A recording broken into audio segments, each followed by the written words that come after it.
49 fertility centre మీకు అందిస్తుంది కేవలం 899 రూపాయలకి ఫర్టిలిటీ అసెస్మెంట్ ప్యాకేజ్. సురేష్ గారు, ఇప్పుడు యుఎస్ వార్ పవర్స్ యాక్ట్ ప్రకారం డెడ్ లైన్ అది అయిపోయింది. మనం 60 డేస్ కరెక్ట్ 60 డేస్ వారు కొనసాగిస్తే అసెంబ్లీలో వాళ్ళ కాంగ్రెస్లో వాళ్ళు పర్మిషన్ అప్రూవల్ తీసుకోవాలి. ఇప్పుడు ఇది అవకాశం లేదు కాబట్టి కొంత గ్యాప్ ఇచ్చి మళ్ళీ ట్రంప్ యుద్ధం స్టార్ట్ చేసే అవకాశం ఉందా వార్ 2.0 అని? అది కాకుండా ఇంకో స్టేట్మెంట్, హెస్కెత్ ఒక స్టేట్మెంట్ ఇచ్చింది, మీకు చెప్పాను చూడండి. అవును. మేము 2-3 వారాల ముందు మేము సీజ్ ఫైర్ డిక్లేర్ చేసేసాం. ఆ రోజు యుద్ధం ఆగిపోయింది. అంటే అప్పుడు 60 రోజులు కాలేదు, 30-40 రోజులు అయి ఉంటుంది. ఇంకా 20 రోజులు మాకు ఉన్నాయి. ఇంకా అప్పుడు మేము వచ్చి పర్మిషన్ తీసుకుంటాం. సో రేపు మేము సడన్గా సీజ్ ఫైర్ లిఫ్ట్ చేస్తున్నాం అంటే ఆ డేట్ నుంచి మీటర్ తిరుగుతుంది మళ్ళీ. ఓకే. సో 40 ముందు, దాని తర్వాత సీజ్ ఫైర్ ఉండే 2 వారాలకి, అప్పుడు సీజ్ ఫైర్ అనగానే మేము మళ్ళీ మొదలు పెడుతున్నాం. ఇప్పుడు అమెరికా ఏం ఆలోచిస్తున్నారంటే పవన్ గారు, లిమిటెడ్ స్ట్రైక్ అంటున్నారు. కానీ దాంట్లో అర్థం కావట్లేదు. ఫర్ ఎగ్జాంపుల్ ఈ హైపర్సోనిక్ మిసైల్ తీసుకొచ్చారు చూడండి, ఎందుకు, ఎవరు కొట్టడానికి? ఇరాన్ ఏం లేదంటున్నారు, మీరే అన్నారు ఏం లేదన్నారు. మళ్ళీ మీరేం దేన్ని వెళ్ళి కొడతారు మీరు అక్కడ? ముందైతే అయినా చాలా దమ్కి ఇచ్చాను కదా, మొత్తం సివిలైజేషన్ ఖతం ఫినిష్ చేసేస్తాను, ఎవరు బ్రిడ్జ్లు ఉండవు, డ్యాములు ఉండవు, ఏముండవు, రైల్వే స్టేషన్ ఉండవు అని చెప్పారు. అది కూడా జరగలేదు. సో ట్రంప్ ఇప్పుడు ఏం చేయలేకపోతుంది, ఎందుకంటే మళ్ళీ ఆయన ఫైరింగ్ మొదలుపెట్టిన అనుకోండి, మళ్ళీ ఆయన అటాక్ మొదలు పెడితే ఆయనకే ప్రాబ్లం. ఒకటి కాంగ్రెస్ వైపు నుంచి వాళ్ళది, నెక్స్ట్ ఇక్కడున్న ప్రజల దగ్గర నుంచి. అమెరికన్ ప్రజలు చాలా కోపంలో ఉన్నారు, ఎందుకంటే వాళ్ళ గ్యాస్ ప్రైసెస్ ఎక్కువైంది. ప్రతి ఫ్యామిలీకి ఈ సంవత్సరం $5,000 దాకా ఇంపాక్ట్ ఉంటుంది వాళ్ళ శాలరీ మీద. ప్రతిదాని డీజిల్ ఎక్స్పెన్సివ్ అయితే, మీ ట్రాన్స్పోర్ట్ ఎక్స్పెన్సివ్ అయితే, కుకింగ్ ఆయిల్ మీరు అంటున్నారు, వాళ్ళ దగ్గర పైప్ గ్యాస్ ఉంటుంది ఎక్కువ, న్యాచురల్ ఎల్పిజీ లాంటి సిలిండర్లు ఉండవు వాళ్ళు. ఇదన్నీ చూసినప్పుడు పర్టికులర్లీ అమెరికాలో చాలా పెద్ద ప్రాబ్లం. అంటే ఎపిక్ ఫ్యూరీ 2.0 ఉండదు, దాన్ని సీజ్ ఫైర్ నుంచి ఎక్స్టెండ్ చేసుకుంటారు. Okay, right. ఉంటే సీజ్ ఫైర్ ఏ రోజు ఆగిందో అక్కడి నుంచి మాకు మళ్ళీ 2 వారాలు ఉన్నాయి కదా, 2 వారాల్లో మేము కొట్టిస్తాం, తర్వాత మళ్ళీ ఆపిస్తాం. అంత టెక్నికల్గా చేస్తున్నాడు ఒక డ్రామా, టెక్నికల్ డ్రామానే అది యాక్చువల్లీ. అండ్ ట్రంప్ ఇప్పుడు తెలుసు, ఇప్పుడు ట్రంప్ ప్రాబ్లం ఏంటంటే మెయిన్గా పవన్ గారు, ఆయన ఒక ముందడుగు పెట్టడానికి భయపడుతున్నాడు. ముందు అట్లా లేకుండా మీకు గుర్తుంటుంది, ఇప్పుడు కూడా యూజువల్ స్టేట్మెంట్ ఇస్తూనే వెళ్తున్నాడు. అది బోర్ కొట్టేస్తుంది ఇప్పుడు. అవును, వాళ్ళకి నేవీ లేదు, వాళ్ళకి ఎయిర్ ఫోర్స్ లేదు, వాళ్ళకి లీడర్ లేరు, ఏం లేదు, మేము గెలిచేసినాం అంటే ఊహించలేదు వాళ్ళ దగ్గర నుంచి అట్లా వస్తుంది రిటర్న్. అది మీరు ఊహించాల్సింది, అది ఎస్పెషలీ స్ట్రైట్ ఆఫ్ హార్మస్ దట్ జరగవచ్చు. 53లో బ్రిటన్ బ్లాక్ చేశారు, 8 year వార్లో సద్దాం హుస్సేన్ చేశాడు. అది మీరు గెస్ చేయాలండి, చేయొచ్చు, బ్లాక్ చేయొచ్చు, వాళ్ళని చేశారు కూడా వాళ్ళు. ఇప్పుడు మీరు దాని నుంచి బయటికి రాలేకపోతున్నారు. ఇరాన్ దాన్ని పట్టుకునే బ్లాక్మెయిల్ చేస్తున్నారు అమెరికాని. స్ట్రైట్ ఆఫ్ హార్మస్ ఓపెన్ చేయండి, ఇది చేయండి, ఇది చేయండి, ఇది చేయండి. ఇది పరిస్థితి. సో రైట్ నౌ ప్రెసిడెంట్ ట్రంప్కి అథారిటీ లేదు యుద్ధానికి వెళ్ళడానికి. అట్ ద సేమ్ టైం ఆయన విత్డ్రా చేస్తే ఓడిపోయినట్లు అని చెప్తారు. సో మెల్లమెల్లగా షిప్పుల్ని బయటికి తీయడం మొదలు పెడతారు. బహుశా ఒకరోజు అనౌన్స్ చేస్తారు, మేము స్ట్రైట్ ఆఫ్ హార్మస్ బ్లాకేజ్ తీసేస్తాం. ఇరాన్ వాళ్ళ వైపు నుంచి కూడా తీసేస్తారని నాకు చెప్పారు అని చెప్పి అనౌన్స్మెంట్ చేస్తారు.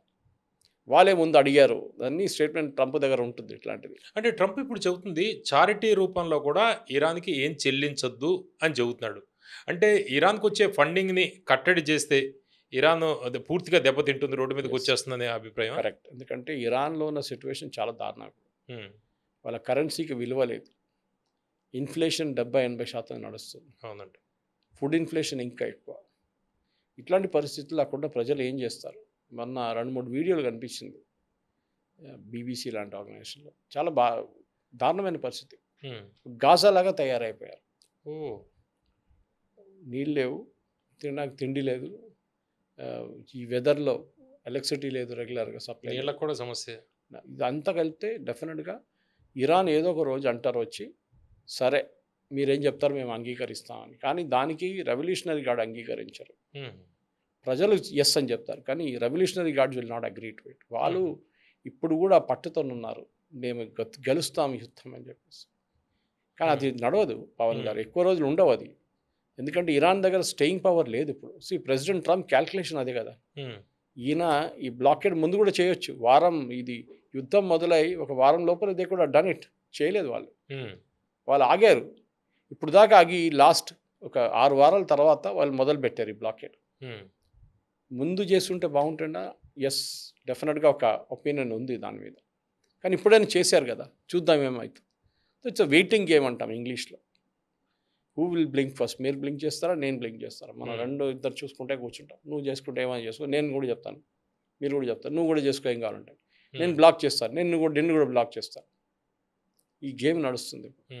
ఇప్పుడున్న పరిస్థితుల్లో ఐ థింక్ అమెరికాకి ఒక వెయిటింగ్ గేమ్స్ ఆడాల్సి ఉంది. వాళ్ళకి ఇంకే ఆప్షన్ లేదు. సురేష్ గారు, ఇప్పుడు ఇరాన్ గురించి మనం కొద్దిసేపు మాట్లాడితే ఇరాన్ బాగా బలహీనపడిందని చెబుతున్నారు. అయితే మరోపక్క యుఎస్ బేస్లకి అది ఇంకా నష్టం కలిగిస్తూనే ఉంది.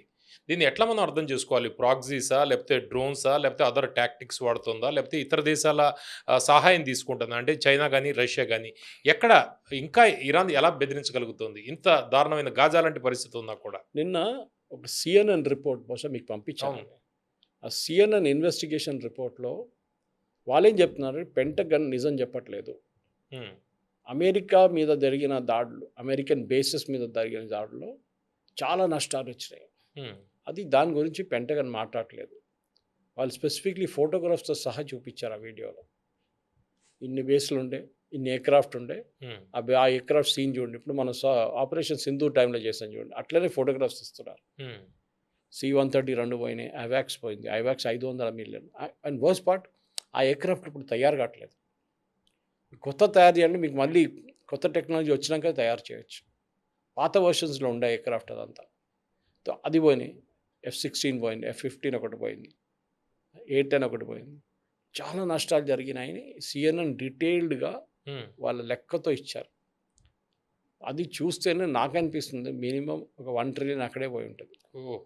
అంత పెద్ద లాసెస్ వాళ్ళకి జరిగిందంట. కానీ దాన్ని దాచిపెడుతున్నారు. ఎందుకు ఒకసారి ఇరాన్ తెలిసింది అనుకోండి, మా అటాక్ పనిచేసింది, మా అటాక్ వీళ్ళ కువైత్ క్యాంప్ మీద వెళ్ళి కొడితే ఇట్ రియలీ వర్క్డ్ అంటే అప్పుడు అమెరికాకి టెన్షన్ అయిపోతుంది. మొన్న అయతోలా ఖమేనీ ఆ కొడుకు, అంటే ఇప్పుడున్న ముస్తఫా ఖమేనీ ఒక స్టేట్మెంట్ ఇచ్చారు. అమెరికాని ఇక్కడి నుంచి తరిమి కొడదాం మనం అందరు కలిసి. అవును, నేను కాదు, ఇరాన్ కాదు, అందరు కలిసి. ఈ వాళ్ళేం వెయిటింగ్ గేమ్ ఏంటంటే మిగతా దేశాలు ఇప్పుడు చూస్తున్నారు మీరు, ఈ సీజ్ఫైర్ అయినప్పటి నుంచి పక్కనున్న దేశాల మీద ఎక్కడ దాడి చేయట్లేదు. సౌదీ అరేబియా కూడా ఫస్ట్ దాడి తర్వాత ఎప్పుడు దాడి వాళ్ళు చేయలేదు. అది ఇప్పుడు బహ్రెయిన్, కువైత్ అందరు అడుగుతున్నారు, మేమేం తప్పు చేసాం? మీరు అక్కడ పెద్ద దేశమైన ఇరాన్ని కొట్టట్లేదా మీరు? సౌదీ అరేబియాని కొట్టట్లేదా మీరు? ఎందుకు అని అడుగుతున్నారు. దాంట్లో ఒక క్వశ్చన్ ఉంది. అది బహుశా సౌదీ అరేబియాతో ఏదో ఒక అగ్రిమెంట్ వచ్చారు, వీళ్ళు మమ్మల్ని అటాక్ చేయకూడదు. అదే టైంలో మీకు గుర్తుంటుంది, వీళ్ళు డీగో గాషియా మీద కొట్టడానికి ట్రై చేశారు. అంటే ఇరాన్ వాళ్ళ కేపబిలిటీ చూపిస్తున్నారు, మేము ఎక్కడ దాకా కొట్టచ్చు, ఏందో చేయొచ్చు. ఇరాన్లో ఉన్న రెవల్యూషనరీ గార్డ్స్ ఇప్పుడు మొత్తం కంట్రోల్లో ఉన్నారు, దేశంని వాళ్ళే నడుపుతున్నారు. అక్కడ ఉన్న మిగతా పార్లమెంట్ కానీ పార్లమెంటేరియన్స్ కానీ మినిస్టర్ వాళ్ళకి అస్సలు పవర్ లేదు. డిమోనా మీద కూడా కొట్టారు కదా ఇజ్రాయెల్. కరెక్ట్. ఇది డీగో గాషియా, డిమోనా ఇదంతా కొట్టారు వాళ్ళు. నెక్స్ట్ ఇంకొక యుద్ధం మొదలైతే వాళ్ళు ఇంకా నష్టాలు తీసుకొస్తారు అమెరికన్ బేసెస్.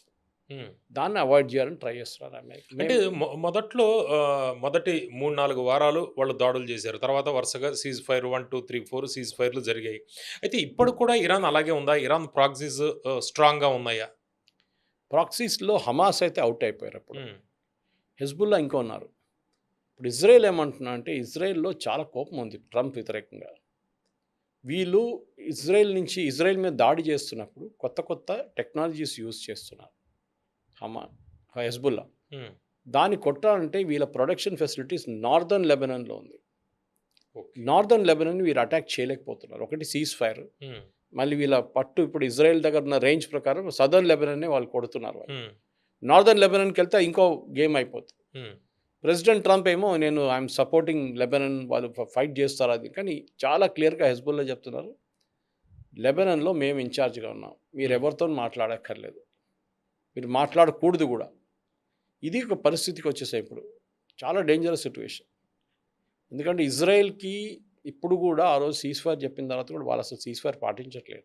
ప్రతిరోజు కొడుతున్నారు వాళ్ళు, ప్రతిరోజు బాంబింగ్ సెషన్స్ ఉంది. ఇజ్రాయెల్ ఏంటంటే వాళ్ళు నెక్స్ట్ స్టెప్ హెజ్బుల్లాని ఫినిష్ చేయడానికి ట్రై చేస్తున్నప్పుడు ఆల్మోస్ట్ దగ్గరకు వచ్చినప్పుడు ఈ సీజ్-ఫైర్ చెప్పారు ట్రంప్. అది ఇజ్రాయెల్లో పొలిటికల్ సర్కిల్స్లో ఈవెన్ వాళ్ళ ప్రజల నడిమిట్లో చాలా పెద్ద ఒక కోపం ఉంది వీళ్ళకి. అట్ సేమ్ టైం అటువైపు పాకిస్తాన్ సౌదీ అరేబియాని హెల్ప్ చేస్తున్నారు. అది కూడా ఇజ్రాయెల్కి టెన్షన్. ఎందుకంటే ఈ రెండు దేశాలు ఇజ్రాయెల్ని రికగ్నైజ్ చేయలేదు ఇప్పుడు దాకా. అబ్రాహం అకార్డ్ సైన్ చేయలేదు వీళ్ళు. అవును. సో వీళ్ళ దగ్గర ఆ ఎయిర్క్రాఫ్ట్ కానివ్వండి మిగతా దానికండి అన్నిటి పట్టి ఈ ఇరాన్కు ఉన్న పట్టు చాలా మటుకు టైట్ అవుతూనే వెళ్తుంది. అట్ సేమ్ టైం హెజ్బుల్లా వైపు ఉన్న సపోర్ట్ వాళ్ళ వైపు నుంచి వెళ్ళి ఇవాళ ఒక రిపోర్ట్ వచ్చింది ఇంట్రెస్టింగ్గా. ఇరాన్ అండ్ కొత్త సిరియన్ లీడర్ ప్రెసిడెంట్ వీళ్ళిద్దరు కలిసి ఒక స్ట్రాటజీ యూస్ చేస్తున్నారు హెజ్బుల్లాని డిసామ్ చేయడానికి. ఎందుకంటే ఇది పాత రూట్, అది ఈజిప్ట్ నుంచి వచ్చి సిరియా నుంచి వచ్చి లెబనాన్కి ఆయుధాలు వెళ్తుండే. ఎవరెవరు చేస్తున్నారు? ఇది ఇరాన్ పంపిస్తున్నప్పుడు పాత సిస్టంలో సిరియా ఇంకా ఈజిప్ట్ ఫస్ట్ సీ యాక్సెస్ ఈజిప్ట్కి ఉంది కదా. రైట్. సీ నుంచి ఈజిప్ట్కి వస్తుంది, ఈజిప్ట్ నుంచి సిరియాకి వస్తుంది, సిరియా నుంచి అది లెబనాన్కి వెళ్తుంది హెజ్బుల్లా దగ్గర. ఇప్పుడు అది కట్ ఆఫ్ అయిపోయింది, సీ నుంచి రావడానికి ఛాన్సే లేదు ఇప్పుడు. తో సిరియా దగ్గర ఏం చెప్తున్నారు ఇజ్రాయెల్ అంటే, మేము మీకు ఆయుధాలు ఇస్తాం, మీరు హెజ్బుల్లాని కొట్టండి, మీ దగ్గర ఉన్న హెజ్బుల్లా, మీ వైపు ఉన్న హెజ్బుల్లా వాళ్ళ భుజం మీద నుంచి వేలుస్తారు, మేము అక్కడ చూసుకుంటాం మేము. అట్లా మీ రెజీమ్ కూడా ఒక స్టెబిలిటీ మేము తీసుకొస్తాం. ఎందుకంటే ఇప్పుడున్న సిరియన్ రెజీమ్ ఏ రోజు పడుతుందో తెలియదు, పడిపోవచ్చు కూడా. వాళ్ళు ఆ పరిస్థితిలో ఉన్నారు వీళ్ళు. సో పవన్ గారు ద మెయిన్ థింగ్ మనం చూసుకోవాల్సింది ఏంటంటే, ఇప్పుడు ఉన్న పరిస్థితుల్లో రోజుకి ఒక కొత్త కొత్త కాంప్లికేషన్ తీసుకొస్తున్నారు. ఒకరోజు అంటారు రెజీమ్ చేంజ్ అంటారు, మళ్ళీ నెక్స్ట్ డే అంటారు కాదు న్యూక్లియర్ బాంబ్ అంటారు, మళ్ళీ అది కాదు స్ట్రేట్ ఆఫ్ హార్మోజ్ అంటారు. ప్రెసిడెంట్ ట్రంప్ ఇట్లా మారుతూ వెళ్తున్నాడు, షిఫ్టింగ్ గోల్ పోస్ట్. అది మంచిది కాదు. మనం చేస్తున్నప్పుడు ఒక క్యాంపెయిన్, ఒక మిలిటరీ క్యాంపెయిన్ చేస్తున్నప్పుడు ఒక ఎండింగ్ గేమ్ ఉండాలి దానికి.